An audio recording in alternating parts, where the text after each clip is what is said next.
Please subscribe and you can download this code from description below. In Python 3.6, you can work with three-dimensional, 3D, lists to store and manipulate data in a structured manner. A 3D list is essentially a list of lists, where you have three levels of nesting. In this tutorial, we will explore how to create and append to a 3D list using Python 3.6, along with code examples to help you understand the process.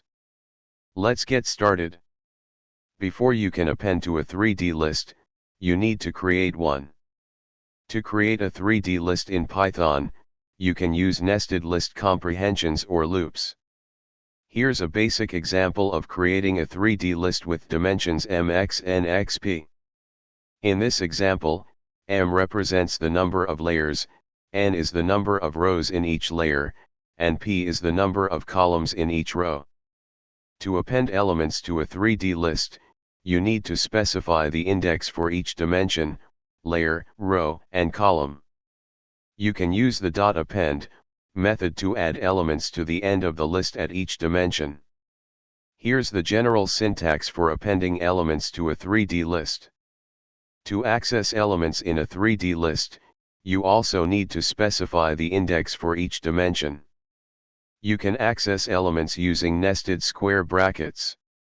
Here's the general syntax for accessing elements in a 3D list. Let's put all of this into practice with a code example. We will create a 3D list representing a 3x3x3 cube and append elements to it. In this example, we create a 3x3x3 3D list and fill it with values. We use three nested loops to iterate through each layer, row, and column to access and update elements in the 3D list. That's it. You've learned how to create a 3D list and append elements to it in Python 3.6. This knowledge will be useful when working with complex three-dimensional data structures. ChatGPT